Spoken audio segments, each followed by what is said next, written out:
Good morning students. आज अपन बात कर रहे हैं मार्क्सवाद के बारे में। वास्तव में मार्क्सवाद पे इतनी चर्चाएं हुई हैं और इतने लोगों ने इसके ऊपर बात की है कि एक तरह से इसके अर्थ को लेके विविधता बनी हुई है। लेकिन वास्तविक रूप से जो मार्क्स ने जो मार्क्सवाद दिया उसी के ऊपर आज अपन बात कर रहे हैं।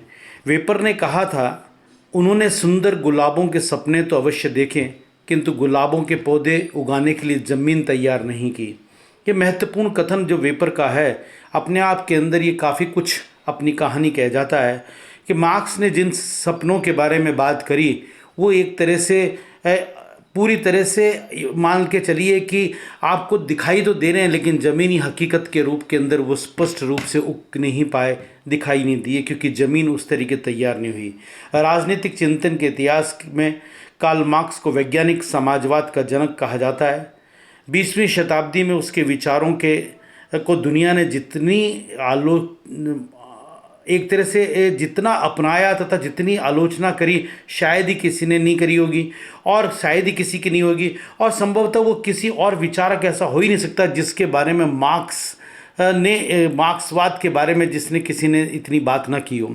ज़्यादातर हर व्यक्ति के द्वारा मार्क्स के ऊपर बात की गई और एक तरह से मार्क्सवाद को कई जगह ठुकराने की कोशिश की गई तो कई जगह अपनाने की कोशिश की गई, कई जगह अपने हिसाब से मार्क्स को देखने की कोशिश की गई, कई बात अपने हिसाब से मार्क्सवाद को मोड़ने की कोशिश की गई। लेकिन अगर हम मार्क्स के विचारों को देखने की कोशिश करें तो कई तरह की चीज़ें सामने आती है। जो उनकी प्रमुख रचनाएं हैं उसमें the poverty of philosophy, the economy and philosophy of manuscript, the communist manifesto जो कि सबसे महत्वपूर्ण है, क्लास स्ट्रगल इन फ्रांस अपने आप के अंदर महत्वपूर्ण है, value price profit capital, the grill, the civil war in France. ये कई महत्वपूर्ण किताबें जो कि मार्क्स की महत्वपूर्ण किताब कही जा सकती है।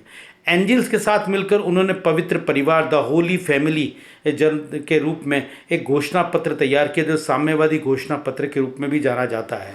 कार्ल मार्क्स के सिद्धांतों को ही मार्क्सवाद कहा जाता है। अगर हम देखें उसके प्रमुख सिद्धांतों के अंदर सबसे महत्वपूर्ण सिद्धांत जो सबसे पहला सिद्धांत है वो है द्वंद्वात्मक भौतिकवाद का सिद्धांत। द्वंद्वात्मक भौतिकवाद का सिद्धांत मार्क्स के संपूर्ण चिंतन का मूलाधार है और इस सिद्धांत के प्रतिमान में मार्क्स के द्वंद्ववाद का विचार हेगल की द्वंद्वात्मक पद्धति से ग्रहण किया गया है और भौतिकवाद का दृष्टिकोण एक तरह से फायरवाद से लिया गया है। असल के अंदर द्वंद्वात्मक प्रक्रिया के संबंध में 3 शब्द महत्वपूर्ण हैं: वाद, प्रतिवाद तथा संवाद। वाद समाज की एक साधारण स्थिति है जिसमें कोई अंतर विरोध नहीं पाया जाता। थोड़े समय बाद वाद से असंतुष्ट होकर उसकी प्रतिक्रिया के स्वरूप प्रतिवाद उत्पन्न होता है, एक तरह से उसके विरोध की प्रक्रिया है, और वाद और प्रतिवाद के अंतर विरोध के फलस्वरूप एक समझौता हो जाता है जिससे नए विचार में संवाद की उत्पत्ति उत्पन्न होती है। यानी कि वाद, प्रतिवाद और संवाद की प्रक्रिया लगातार तरीके से चलती रहती है और ये प्रक्रिया एक प्रकार से भौतिक प्रक्रिया है। अगर भौतिकवाद की प्रक्रिया के परिप्रेक्ष्य में मार्क्स ने कहा कि मार्क्स के अनुसार विश्व एक भौतिक जगत है, इसमें घटनाएं तथा वस्तुएं एक दूसरे से संबंध है। भौतिक जगत में परिवर्तन निरंतर होते रहते हैं और भौतिक परिस्थितियों से संबंध आर्थिक संबंधों से है। अगर देखें तो मार्क्स पूरी तरह से भौतिक तथा अर्थ की बात महत्वपूर्ण तरीके से कहने की कोशिश कर रहे हैं। अगर हम द्वंद्वात्मक भौतिकवाद की विशेषताओं को देखें तो द्वंद्ववाद के अनुसार विश्व एक भौतिक जगत है जिसमें प्रकृति के सभी पदार्थों में परस्पर निर्भरता तथा एक दूसरे को प्रभावित करते रहते हैं। नंबर 2, ये भौतिकवादी विश्व निरंतर परिवर्तनशील है और विकासशील है। नंबर 3, प्रकृति में परिवर्तन एवं विकास साधारण रीति से केवल परिणात्मक ही नहीं बल्कि गुणात्मक भी होते हैं। ये एक महत्वपूर्ण बात है जो कि देखने की है। वस्तुओं में गुणात्मक परिवर्तन धीरे धीरे ना होकर शीघ्रता के साथ तथा अचानक होते रहते हैं, ये स्पष्ट रूप से ध्यान में रखें। वस्तुओं में शाश्वत अंतर्विरोध पाया जाता है। वस्तु में निहित इन परस्पर विरोधी तत्वों के संघर्ष के फलस्वरूप ही वस्तु में गुणात्मक परिवर्तन होता रहता है।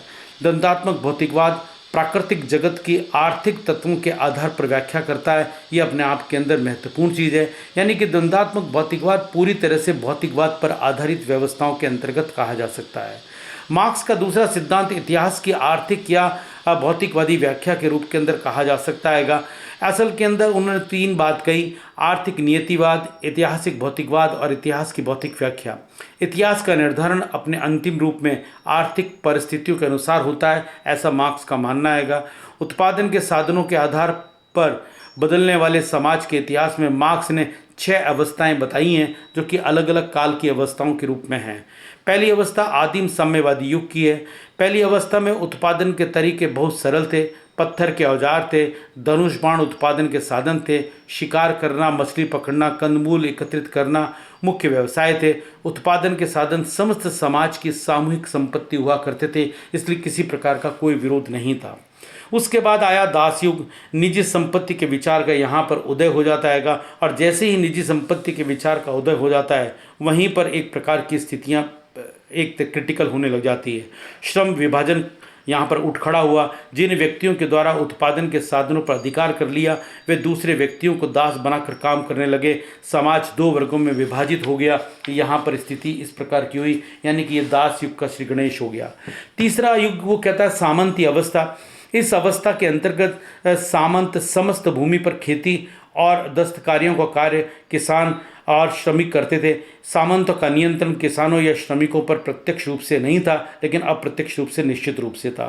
चौथा युग आता है पूंजीवादी अवस्था। इस युग में पूंजीपति उत्पादन के साधनों का स्वामी हो जाता है, जो कि खतरनाक युग के रूप में स्थापित हो जाता है। उत्पादन का कार्य श्रमिकों द्वारा किया जाता है। पूंजीवादी युग के उत्पादन के संबंधों के अनुरूप ही इस युग में राजनीतिक व्यवस्था, नैतिकता, कला, साहित्य और के दर्शन होते हैं। उसके बाद जो युग है 5वां सर्वहारा युग है। इस युग में श्रमिक वर्ग उत्पादन के समस्त साधनों पर अधिकार करके पूंजीवाद का अंत कर देगा और श्रमिक वर्ग के अधिनायकवाद स्थापित होगा। ये ऐसा उसका मानना था, जो कि नहीं हुआ। उसके बाद छठा युग साम्यवादी युग है। पूंजीवादी तत्वों का जब पूर्ण विनाश के पश्चात एक ऐसी स्थिति आएगी जो कि अपने आप के अंदर वर्ग विहीन, राज्य विहीन अवस्था के रूप के अंदर होगी, उसे ही मार्क्स साम्यवादी युग के नाम से कहता है। इस प्रकार ये उसका एक तरह से इतिहास की भौतिकवादी व्याख्या या इतिहास की आर्थिक व्याख्या के रूप के अंदर कहा गया सिद्धांत है, जो कि अपने आप के अंदर बड़ा महत्वपूर्ण सिद्धांत कहा जा सकता है। आज यहाँ तक, बाकी बात कल। Thank you so much.